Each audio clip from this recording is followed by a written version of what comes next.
আমার নওশাদ সিদ্দিকী বলছে এই বাংলায় তৃণমূলের নেতারা, তৃণমূলের মন্ত্রীরা এবং অভিষেক বন্দ্যোপাধ্যায় ওয়াকফ সম্পত্তি দখল করে রেখে দিয়েছে। এই ওয়াকফ সম্পত্তি ৭৫,০০০ বিঘে জমি, এটা যদি উদ্ধার করতে পারি আমার মাকে ৫,০০০ টাকা ওয়াকফ সম্পত্তি থেকে দিতে পারবো। আমার যারা বেকার যুবক তাদের কাজের ব্যবস্থা করতে পারবো, আমার বোনের বিয়ের ব্যবস্থা করতে পারবো, আমার রাস্তাটা তৈরি করতে পারবো, আমার এতিমখানাটা করতে পারবো, আমার মাদ্রাসা শিক্ষক নিয়োগ হবে, মাদ্রাসায় বিল্ডিং হবে। আমার নওশাদ সিদ্দিকী চলে গেলেন। বিজেপি যখন পার্লামেন্টে, লোকসভায়, রাজ্যসভায় যখন বিলটা পাশ করে নিল, তখন নওশাদ সিদ্দিকী দিল্লিতে চলে গেলেন। দিল্লিতে চলে গিয়ে বিজেপির বিরুদ্ধে মামলা করলেন যে ওয়াকফ আমরা মানছি না, ওয়াকফ আমরা মানবো না, এই বিলকে প্রত্যাহার করতে হবে। 19 সালে বিজেপি যদি কৃষি বিল প্রত্যাহার করতে পারে, উত্তরপ্রদেশের কৃষক, হরিয়ানার কৃষক, মহারাষ্ট্রের কৃষক, গুজরাটের কৃষক দিনের পর দিন যন্তর মন্তরে তারা অবস্থান করেছে। কেউ গরু নিয়ে গেছে, কেউ ট্রাক্টর নিয়ে গেছে, কেউ নাঙল নিয়ে গেছে, বিজেপিকে পিছু হটতে হয়েছে। আর নওশাদ বলছে, আমি দাদা হিসেবে বলছি, নওশাদ বড় একা হয়ে গেছে। এই আমডাঙ্গা থেকে তার পাশে একজন এমএলএ কে পাঠাতে হবে, সে যেই হোক না কেন। এই লড়াই আমাদের বুথে বুথে গিয়ে দিতে হবে। তৃণমূলের যেই প্রার্থী হোক না কেন, বিজেপি তৃণমূল ভোট ভাগাভাগি করতে চাইছে, হিন্দু ভোট ভাগাভাগি করতে চাইছে। আব্বাস সিদ্দিকী আমাকে পাঠিয়েছে আপনাদেরকে বলার জন্য। আমরা বলতে চাইছি, পুলিশের একটা অভিযোগ আছে আমাদের বিরুদ্ধে। পুলিশকে কেউ গালাগালি দেবেন না, কেউ গালাগালি দেবেন না তো। পুলিশ আমাদেরকে আক্ষেপ করেছে, আরে বাবা পুলিশও বুঝে গেছে আমরা অনুব্রত মণ্ডল নই, আমরা শেখ শাহজাহান নই, আমরা নওশাদ সিদ্দিকীর সেনা, আমরা আব্বাস সিদ্দিকীর সেনা। এই বাংলায় মন্দিরে যেমন ঘন্টা বাজবে, মন্দিরে শাঁখ বাজবে, মসজিদে আজান হবে, আর আমার মতুয়া ভাইরা ডঙ্কা বাজিয়ে হরিচাঁদ গুরুচাঁদের পুজো করবে। আমার নওশাদ সিদ্দিকী বলছে, মোরা এক বৃন্তে দুইটি কুসুম, হিন্দু মুসলমান, মুসলিম তার নয়নমণি, হিন্দু তাহার প্রাণ। আর আমার আব্বাস সিদ্দিকী বলছে, নানা ভাষা, নানা মত, নানা পরিধান, বিবিধের মাঝে দেখো মিলন মহান। আমরা এই বাংলা দেখতে চাই। তৃণমূল যে চায়ের দোকানে বসবে, সেই চায়ের দোকানে কোনো আলোচনা করবেন না। তৃণমূল যেখানে থাকবে 500 ফুট দূরে থাকবেন। কারণ তৃণমূল যেমন ষাঁড়কে লাল কাপড় দেখালে কি হয়, কি হয়, গুঁতোতে আসে না? আর তৃণমূল এখন আইএসএ কে দেখলেই গুঁতোতে আসবে। তৃণমূল আইএসএ কে দেখলেই গুঁতোতে আসবে। তাই তৃণমূলের নেতাদের সঙ্গে আলোচনা করার থেকে আপনি আমার মায়ের কাছে যান, আপনি আমার বোনের কাছে যান, আপনি আমার চাচার কাছে যান, গিয়ে তাকে বলুন যে নওশাদের পাশে দাঁড়িয়ে আমাদেরকে ভোট দিতে হবে। এই ভাই আর একটা কথা বলবো, আমি জানতাম না, আমরা জানি হিন্দু মুসলমান, আমাদের হিন্দুদের মধ্যে অনেক ভাগ আছে। আমি জানতাম না মুসলমানদের মধ্যে আহলে হাদিস আছে, তবলিগ আছে, ফুরফুরা আছে, দেহবন্দ আছে। আমরা বলতে চাইছি, দুর্গাপুরে চলে যান। দুর্গাপুরে আমরা কি দেখলাম, আমার যে চাচা গরু বিক্রি করে, দাদার এক মুখ, চাচার এক মুখ দাড়ি, সেই গরু বিক্রি করার অপরাধে আমার চাচাকে আটকানো হলো, আমার চাচার দাড়ি ধরে টানা হলো, আমার চাচাকে গরুর যে গলায় দড়ি থাকে সেই দড়ি দিয়ে বেঁধে টানতে শুরু করলো। তখন কিন্তু কেউ জিজ্ঞাসা করেনি যে চাচা আপনি ফুরফুরা নাকি আপনি তবলিগ না আপনি জামাত, কারণ আপনি মুসলমান, আপনার দাড়ি ধরে টানা হচ্ছে, মমতা বন্দ্যোপাধ্যায়ের পুলিশ অ্যারেস্ট করছে না। 2026 যত এগিয়ে আসবে, মুসলমান সংখ্যালঘুদের মমতা ব্যানার্জি ভয় দেখাতে চাইবে। 24 সালের বিধান লোকসভায় মমতা ব্যানার্জি ভয় দেখিয়েছে, কে ছিছি এনআরসি হবে, আবার এসআইআর নিয়ে এসেছে। বলছে মুসলমানদের তাড়াবে, তাই নাকি? এই ভারতবর্ষে এই পশ্চিম বাংলার মুসলমান, এই পশ্চিম বাংলার সংখ্যালঘু মুসলমান, তাদের বাড়ি কবরস্থানের 300-400 বছরের তার পূর্বপুরুষ, তার দাদা দাদি, নানা নানি, চাচা চাচি কবরস্থানে শুয়ে আছে। তার হয়তো দলিলে ভুল থাকতে পারে নাম, তার আধার কার্ডে ভুল থাকতে পারে নাম, আর মমতা ব্যানার্জি ভয় দেখিয়ে ভেবেছে 24 সালের মতো বিজেপিকে রোখার নাম করে তৃণমূলে সবাই ভোট দেবে। আমরা বলতে চাইছি, এই মমতা বন্দ্যোপাধ্যায় এই বাংলাকে বিজেপির হাতে তুলে দিতে চাইছে, আরএসএস এর হাতে তুলে দিতে চাইছে। আমরা রুখবো, আমরা সেই শপথ নিয়েছি। শুধু একটা কথা বলবো, 1992 সালে ফিরে যান। 1992 সালে আমার বয়স্ক চাচারা আছেন, জানেন, এই আমডাঙ্গার বিধায়ক হাসিম আব্দুল হালিম, এই ব্যারাকপুরের সাংসদ তরিত বরণ তোপদার। আমরা কি দেখলাম? আমরা দেখলাম উত্তরপ্রদেশের বাবরি মসজিদ ভাঙা হলো। সেদিন আমরা বুঝে গিয়েছিলাম এই ভারতবর্ষের সংবিধান, এই ভারতবর্ষের ঐতিহ্য, ভারতবর্ষের গরিমা, এই বিজেপি, এই লালকৃষ্ণ আদবানি, এই মোহন ভাগবতরা সেদিন ভারতবর্ষের ঐতিহ্যকে নষ্ট করেছিল। সেদিন আমার বাড়িতেও আমার মা ভয় পেয়েছিল, আমার ঠাকুমা ভয় পেয়েছিল। সেদিন আমার বাবা বাড়ি ফিরে সেদিন আমার মাকে বলছে, আমার মা বাবাকে বলছে তাড়াতাড়ি শুয়ে পড়তে হবে। আমার দাদু, তখন তো টিভি ছিল না, ফোনও ছিল না, রেডিওতে খবর শুনছে উত্তরপ্রদেশ জ্বলছে, বিহার জ্বলছে, মহারাষ্ট্র জ্বলছে, গুজরাট জ্বলছে, তামিলনাড়ু জ্বলছে, কেরল জ্বলছে। আমার মা, আমার ঠাকুমা বলছে তাড়াতাড়ি খেয়ে লাইট বন্ধ করে শুয়ে পড়তে হবে। আমাদের সবার ভয় পাচ্ছে। আমার বাবা তখন বলল, পাশের মুসলমান গ্রামে মসজিদ কমিটির সঙ্গে মিটিং করে এসে বাবা রাত্রিবেলা যখন বাড়ি এলো, বাড়ি এসে আমার মাকে ঠাকুমাকে বলছে, আমার দাদুকে বলছে, আমার কাকা কাকিকে বলছে, আমাদের কোনো ভয় নেই, আমরা রাত জাগবো। ও পাড়ার মুসলমান আমার চাচা, ও পাড়ার আমার চাচি, আর আমরা মন্দির পাহারা দেব, আমরা মসজিদ পাহারা দেব। আমরা এই সম্প্রীতির বাংলা দেখতে চাই। আর জ্যোতি বসু সেদিনকে বলেছিলেন, আমি আমার পুলিশ প্রশাসনকে বলে দিয়েছি মাথা লক্ষ্য করে গুলি করতে, যদি দাঙ্গাবাজরা দাঙ্গা করতে আসে মাথা লক্ষ্য করে গুলি করতে বলে দিয়েছি। সেদিন কোনো সাম্প্রদায়িক দাঙ্গা লাগাতে দিইনি। আর আজকে মমতা বন্দ্যোপাধ্যায়, আজকে বসিরহাটে দাঙ্গা, আজকে দত্তপুকুরে দাঙ্গা, আজকে ব্যারাকপুরে দাঙ্গা। আসলে হিন্দু মুসলমানকে ভাগ করে মমতা বন্দ্যোপাধ্যায় ভেবেছে মুসলমান সংখ্যালঘুদের ভয় দেখিয়ে, বিজেপির ভয় দেখিয়ে, আবার মুসলমান সংখ্যালঘু 30% ভোট আমার পকেটে পূর্ব। শুনুন মমতা বন্দ্যোপাধ্যায়, আপনার যদি অপরাধ থাকে, এই রাজ্যে আপনি অটল বিহারী বাজপেয়ীকে ডেকে নিয়ে এসেছেন, আপনি নরেন্দ্র মোদীকে ডেকে নিয়ে এসেছেন। আপনি ভাবতে পারেন বাম আমলে 2% 3% বিজেপির ভোট ছিল, আর এই মমতা বন্দ্যোপাধ্যায়ের আমলে হিন্দু মুসলমানের ভোট ভাগাভাগিতে 77 জন বিজেপির এমপি এমএলএ, একটা সময় 18 জন এমপি। 77 জন এমএলএর পিছনে কাঠি মারছে না কে? শুভেন্দু অধিকারী মাথায় তিলক কেটে জয় শ্রীরাম বলছেন।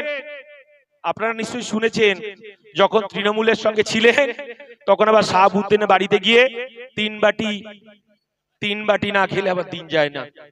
আমরা বলতে চাইছি,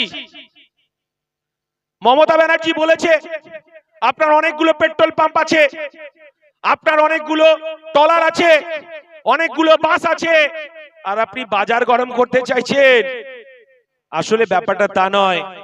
মমতা ব্যানার্জি শুভেন্দুর বিরুদ্ধে কোনো স্টেপ নেবে না। স্টেপ নেবে কার? ওই একজন ভাঙড়ের বিধায়ক, বাঘের বাচ্চা নওশাদ সিদ্দিকী। কারণ বিধানসভায় মমতা বন্দ্যোপাধ্যায়কে জিনে হারাম করে ছেড়ে দিচ্ছে।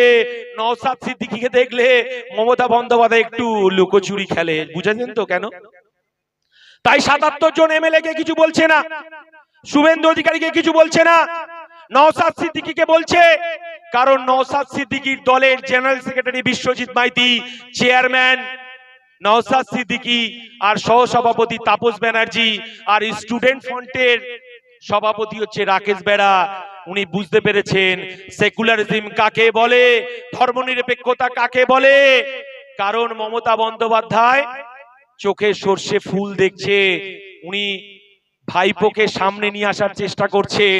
একা নওশাদ সিদ্দিকী ভাইপো পিসি ভাইপোকে জিনে হারাম করে ছেড়ে দিয়েছে।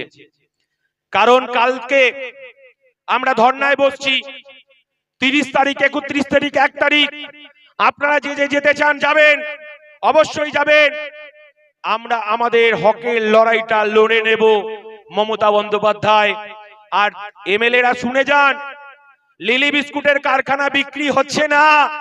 নওশাদ সিদ্দিকী, বিশ্বজিৎ মাইতি বুক পেতে দেবে, ওখানে কারখানা হবে, ওখানে হাব হবে। আমার আমডাঙ্গার অল্প শিক্ষিত বেকার সংখ্যালঘু মুসলমান, সংখ্যালঘু হিন্দুরা সেখানে কাজ করবে, সেখানে ধোঁয়া উঠবে। প্রমোটিং হতে দেব না। আর তৃণমূল নেতারা কান খুলে শুনে যান, বোমা, গুলি, পিস্তল যদি আবার মজুদ করেন, আপনার শখের বউ বাচ্চার কাছে শুতে দেব না। এই কথাটা আপনাদেরকে বলে দিলাম। কারণ এটা নিছক বক্তব্য নয়, এখনো 1 বছর বিধানসভা বাকি আছে। কারণ 2011 সালের পর আমার আইএসএফ এর কর্মীদের কোমরটাকে ভেঙে দেওয়ার চেষ্টা হয়েছে। এই আপনার এই প্রভাকর কাঠি 62 জনকে মিথ্যে মামলায় এফআইআর হয়েছে। আমি তাদেরকে দেখা করে এসেছি। আমরা বলছি লড়াইটা 1 বছর আগে থেকেই শুরু হয়েছে। আর তৃণমূলের নেতারা পিছু হটছে, তৃণমূলের নেতারা পিছু হটবে। আইএসএফ সামনে থাকবে আর তৃণমূলের নেতারা দেখবে। যত দেখবে তত জ্বলবে, যত মারবে তত আইএসএফ বাড়বে। আমার মায়েদেরকে বলছি, যত পারবে, যত মারবে, যত কাটবে আইএসএফ আমডাঙ্গায় তত বাড়বে। আপনাদেরকে বলবো, মাথা ঠান্ডা রেখে পুলিশকে সহযোগিতা করতে হবে। আমাদের অনেকটা রাস্তা হাঁটতে হবে। পুলিশকে সহযোগিতা মানে এই নয় যে পুলিশ যদি তৃণমূলের দালালি করে, আমরা সাদাকে সাদা বলতে চাই, কালোকে কালো বলতে চাই।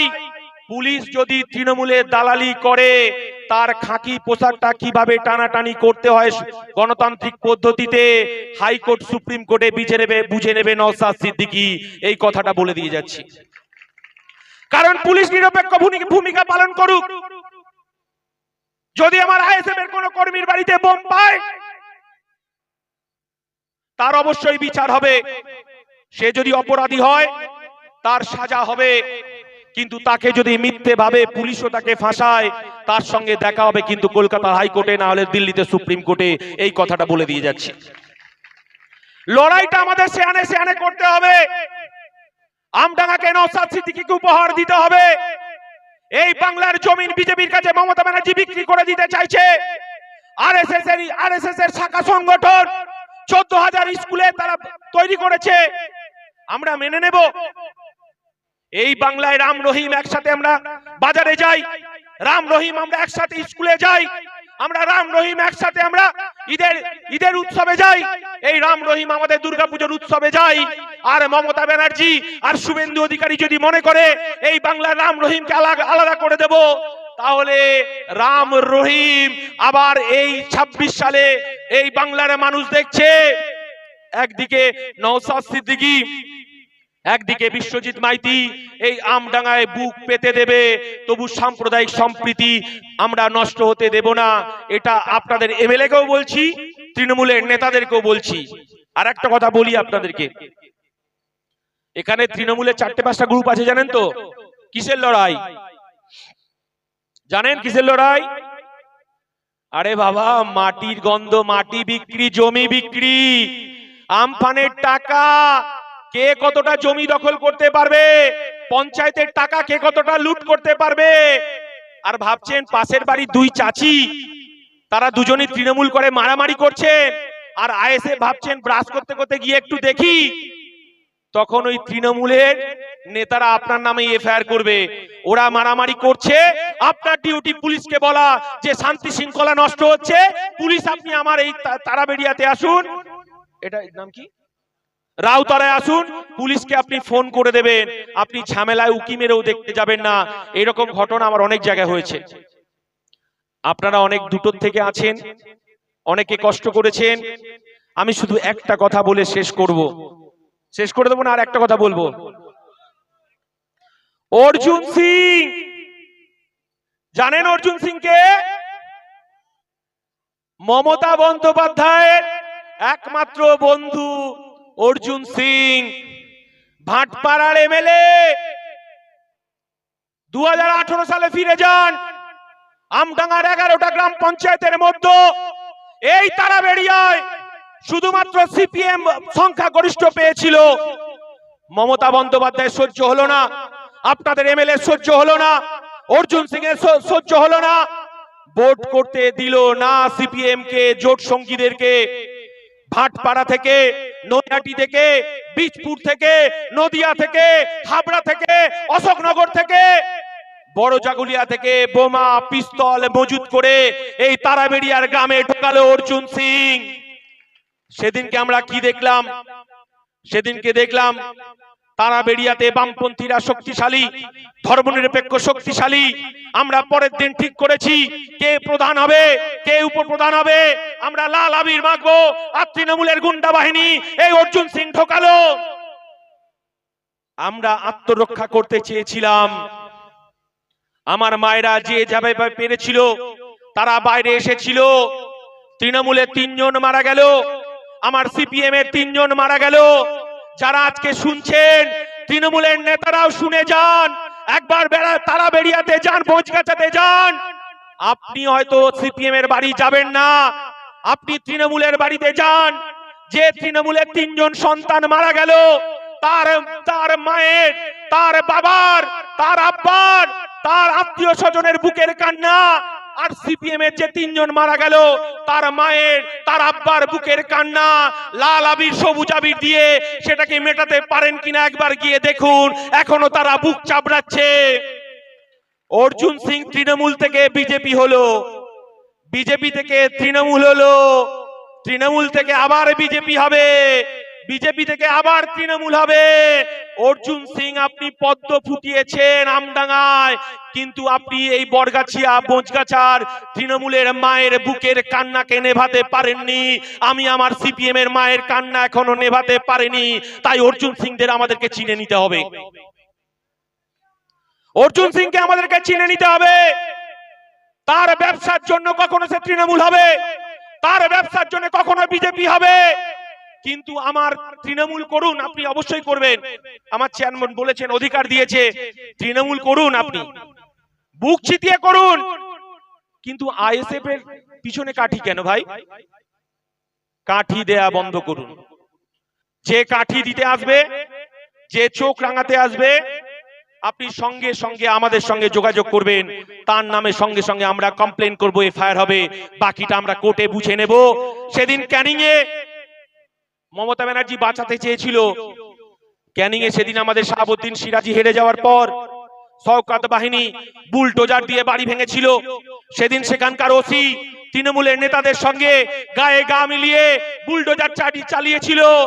আর আমরা সেদিনকে বলেছিলাম 5 টাকার কলম, 5 টাকার কলম দিয়ে সেই স্ক্যানিং এ যিনি দায়িত্বে ছিলেন তাকে মমতা ব্যানার্জি তুলে নিয়ে এসে কলকাতায় এসিপি করেছে। তার খাকি পোশাকটা খুলিয়ে নিয়ে তাকে জেল খাটাচ্ছি। এর নাম নওশাদ সিদ্দিকী, এর নাম ইন্ডিয়ান সেকুলার ফ্রন্ট। যাই হোক, আমি আর বলছি না, আপনাদেরকে বলবো, আপনারা দুটোর থেকে আছেন, মাথা ঠান্ডা রাখবেন। একটা কথা বলেছি, তৃণমূলের পিছনে যাবেন না। আপনাদের কাছে অনুরোধ, বোমা মুক্ত আমডাঙ্গা চাই, পিস্তল মুক্ত আমডাঙ্গা চাই। আমরা আমডাঙ্গায় লিলি বিস্কুটের কারখানা চাই, আমডাঙ্গার স্বাস্থ্য কেন্দ্র হসপিটাল হোক, সুপার স্পেশালিটি হসপিটাল হোক।